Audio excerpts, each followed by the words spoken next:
Has this question come up for you? What to do when you're bored in quarantine?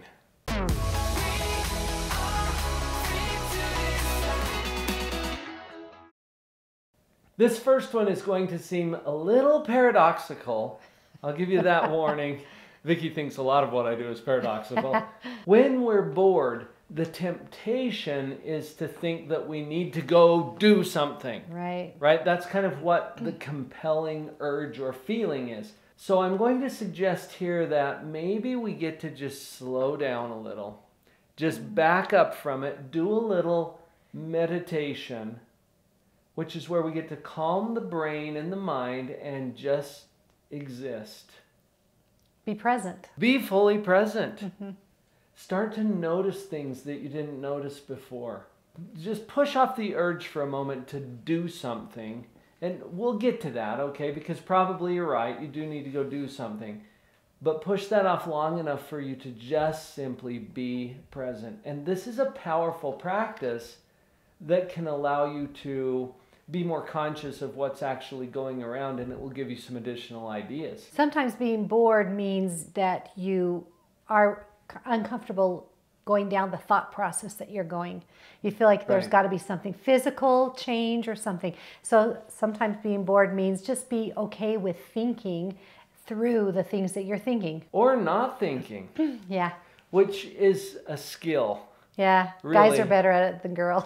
Just go to the nothing box. Mark Gungor talks about this. If you want a laugh, go look up Mark Gungor, A Tale of Two Brains. Mark did a great job summarizing this, where men have this nothing box, right? Where they can just, in their mind, they can just go to nothing. Well, it's actually a very relaxing experience to go there. And it takes a little bit of practice. We've got other videos that can help with that. But that's the first idea. Just back off, be present, notice and observe what's going on or what's not going on, and be good with that. Almost in contrast with the first point is get up, get moving, do something, get your heart pumping, go do something completely different, change your atmosphere, change your activity. The change itself is really powerful. So if you're sitting, stand up. Right. If you're inside, go outside. But like you said, Vicky, we want to get our body moving. There's a lot of psychological support to this. Yeah. The research shows that if you will get moving, it will change your mood. Oh, do you remember what you told me about that friend of yours who had started jogging, and you were commenting to her, oh, that must be really good for your health? And her response? It was that I don't do it for my health, I do it for my mood. For her mood. It's mood management. Yeah. If you're bored, notice that that is a mood experience. And so moving your body is probably one of the fastest ways you can change that. It's great to just even step up and go outside for a minute. Even though it's hot or cold or whatever it happens to be at the time, go outside for just a minute. Just get some of that sunlight in on you, that natural light, and it just kind of changes and resets some things. You know, Vicky and I have some helpers for this because we have a couple of dogs at home and they want to get out every day. Well, that's been really good for us too. Because we get out and we walk, and while we're walking we can talk and we can connect, but getting that blood moving, getting the chemistry balanced, it's powerful. Another powerful psychological strategy is to get out of your own focus, your self-focus, and start looking at ways that you can reach out and serve other people. This reminds me a lot. I had a girlfriend growing up named Teresa, and whenever she felt her mood needing a little bit of a change, she immediately would think, who can I do something for? So oftentimes I would show up and there'd be some flowers on my bed or something that was from Teresa because she needed a little change in her own mood. And she would go out and find a way to do something nice for one of us, one of her girlfriends. You know, I had a client once who sent me a text message. He was in a hotel in another city. He had gone there to do a keynote or a presentation for a conference. He couldn't even get out of bed. Now, this is a little different from boredom, but really it's still a mood issue if we're stuck in depression. And this text said, I'm in a bad place, can you call me? Well, I was going into a meeting, but I gave him a call real quick, and I said, we'll follow up in an hour, but I gave him an assignment. And the assignment was, Put enough on that you can go to the hotel lobby. I don't care if you get completely dressed. Go to the hotel lobby, find someone that you can serve. Do that, and then I'll call you back in an hour. And guess what? He was doing better. Totally better. In an hour. Now, he didn't feel like doing it. But guess what? If your mood is off, if you're depressed or you're bored or whatever it is, you're not going to feel like doing it. Do it anyway. Mm-hmm. Find a way to get yourself to do it. It may have saved his life. I might be overstating that a little bit, but maybe not. Another option to help you get out of boredom is just simply to begin something, to start a task, an activity. And I think a lot of the times we're so afraid of starting something because we don't know how long it's going to take to do it, right? So I had another friend named Jen that she was really, really good about setting her timer. And she'd say, I'm going to do this for a certain amount of time. And so maybe 15, 20, 30 minutes, just set your timer. And for this much time, I'm going to do something. Maybe it's cleaning something. Maybe it's coloring. Maybe it's doing an activity, brushing the dog. I don't know, whatever it is, but just do something for a certain amount of time. You know, Vic, the point is not the activity. Right. The point is not the project.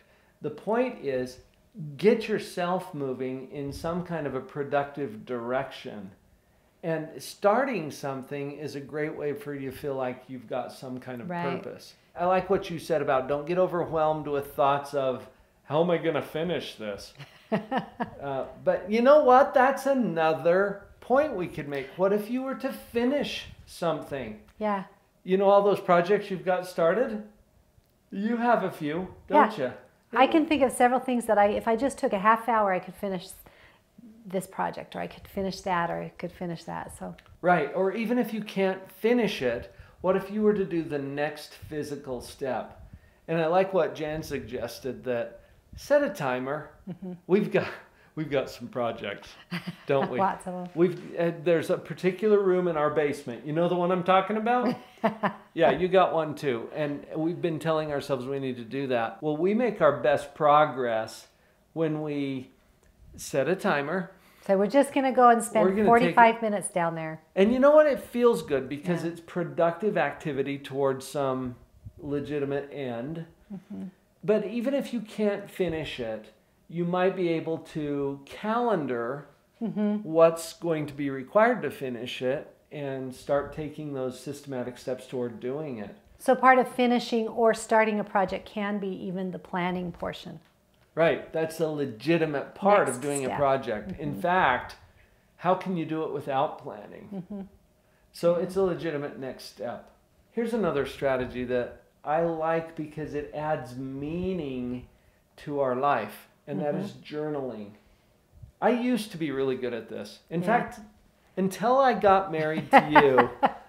He blames it on me. No, I'm not blaming you, Vic, but I was journaling every day for 4 years. Yeah. Every day. And journaling is a powerful experience because it allows you to take your life and summarize what you're grateful for, or what progress you've made, or what's meaningful to you. And it gives you a chance to process different things. Right, exactly. In fact, the reason why I got less consistent at my journal when I married you is because now I get to process it with you. Yeah, we talk together, right. And it used to be that just before bed I would journal and do that before I went to bed, but I've got other ways of processing that now. I still think that journaling is a powerful way to overcome some of the emotional hang-ups that we get into, including feeling bored. What if you were to start journaling your experiences, what's meaningful to you, and those times when you're feeling bored, you go back to your journal. And that reminds you of times when you felt something other than being bored. This triggers a little bit of a process in your brain too. Journaling also, because sometimes when you open up your journal to write, you reread things, and there's so much power in remembering, and so that can take away some of the boredom. It can rephrase it if you can remember other times of different feelings, different activities, and things. And it brings those feelings back to you. Mm-hmm. You get to experience it again. And in a similar way, scrapbooks, photo albums, things like that can help to remind you of times when you felt other things and then re-trigger those feelings now. It'll also get your brain going about other things that you might come up with, ideas that you have about what to do when you're bored. Hopefully that gives you a few ideas. You've got other good ideas, and there are other people who are having good ideas. We've gathered these people and a lot of these ideas together at a place called Live on Purpose Central. And we invite you to join us there. Go to liveonpurposecentral.com. Put a little go before that and it'll get you there even quicker. go.liveonpurposecentral.com, where you'll see the resources that are available to you to help you live on purpose.